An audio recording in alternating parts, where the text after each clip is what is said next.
Salam dari kami, kalau bukan kita siapa lagi bicara tentang Islam yang telah dilupakan, misalnya sebagaimana yang akan kami bahas di sini, tentang perkembangan dan pembawa Islam serta para mualaf. Sebagaimana Ghazan Khan, ia merupakan pembaruan Muslim dari Mongol. Ia merupakan anak dari Argun, dan ibunya bernama Kutluk Khatun, agamanya Islam, dan sebelumnya beragama Buddhisme, dan dibesar dari keluarga Nasrani.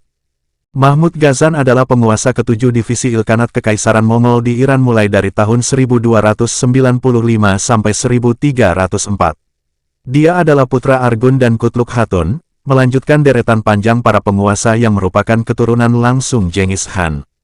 Dianggap sebagai yang paling menonjol dari para tokoh Ilkhan, dia terkenal karena secara politis melakukan pengalihan agama ke Islam pada tahun 1295 ketika naik tahta, menandai titik balik bagi agama dominan orang-orang Mongol di Asia Barat, Iran, Irak, Anatolia, dan Transkaukasia.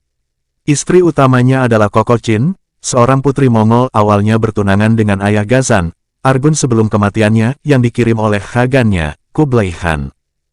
Setelah terjadi konflik dalam masa pemerintahan Ghazan, termasuk dengan Mamluk Mesir untuk menguasai Suriah, dan pertempuran dengan Kekhanan Chagatai Turko-Mongol. Ghazan juga berusaha keras menjalin kontak diplomatik dengan Eropa, melanjutkan upaya para pendahulunya yang gagal dalam membentuk persekutuan Franka-Mongol. Sebagai seorang pria dengan budaya tinggi, Ghazan menguasai berbagai bahasa, memiliki banyak hobi, dan mereformasi banyak elemen Ilkhanat, terutama dalam hal standarisasi mata uang dan kebijakan fiskal di kala itu. Ilkhan dalam bahasa Mongol berarti kepala suku. Dalam makna khusus di kalangan Mongol disebut wakil dari pusat kekuasaan Khan Agung. Ilkhan menjadi pusat peradaban dan masa keemasan di bawah kepemimpinan Ghazan Khan. Ghazan adalah pemimpin yang membawa perubahan dan menjadikan Ilkhan dinasti paling maju dalam sejarah bangsa Mongol Islam. Ghazan masuk Islam pada tanggal 19 Juni tahun 1295 Masehi atau 4 Syaban 694 Hijriah, 24 tahun, dan disertai 100.000 bangsa Mongol. Ada yang menyebutkan, ia masuk Islam diikuti 400.000 orang, termasuk komandan, wazir, dan prajuritnya, bahkan ada yang menyebutkan 10.000 orang. Proses masuk Islamnya Ghazan diantaranya karena jasa Jenderal Nauros yang membantu perjuangannya melawan Baidu. Jika ia memenangkan melawan Baidu, ia akan menerima Islam. Keterangan lain menjelaskan, ia pindah agama ketika terjadi perjanjian pada masa Baidu, antara bangsa Mongol dan kaum Muslim Persia. Kaum Muslim bersumpah dengan Al-Quran dan Mongol dengan emas. Dalam pertemuan itu, terjadi dialog antara Nauros dan Ghazan membahas tentang Islam. Selain itu, mereka juga memberikan hadiah kepada Ilkhan Baidu berupa potongan mutiara yang sangat indah, tetapi Ilkhan mereka tidak diberi apapun sebagai balasannya. Ghazan merasa gusar. Setelah peristiwa itu, Syekh Sadr al-Din yang beragama Islam mengabdikan seluruh hidupnya untuk melayani sang pemimpin. Ghazan pun banyak bertanya tentang doktrin Islam sedetail dan sebenar mungkin.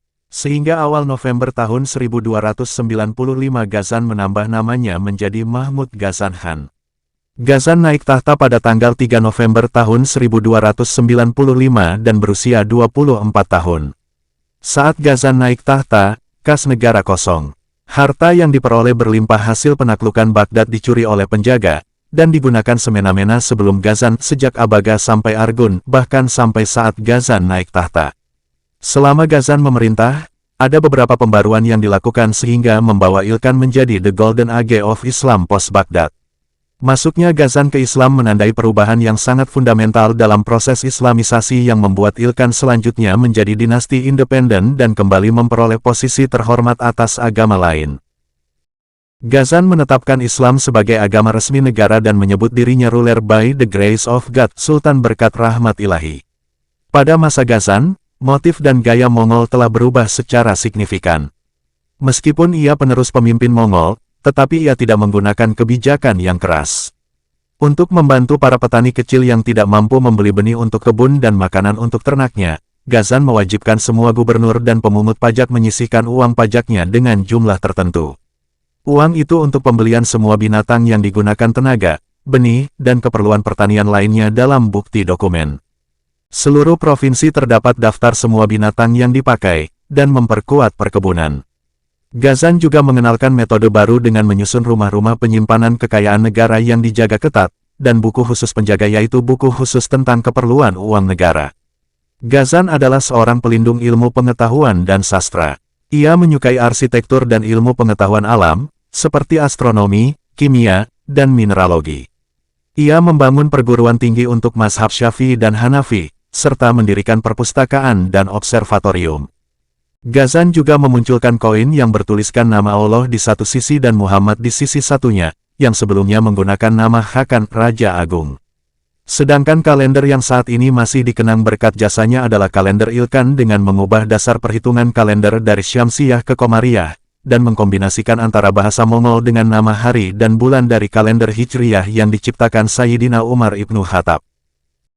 Demikianlah yang dapat kami sampaikan, semoga bermanfaat hendaknya. Dan terima kasih atas kunjungan saudara-saudari kami di dunia mualaf. Semoga berita ini menjadi inspirasi buat kita semua. Dengan harapan semoga kita selalu istiqomah di jalan Allah. Wassalamualaikum warahmatullahi wabarakatuh.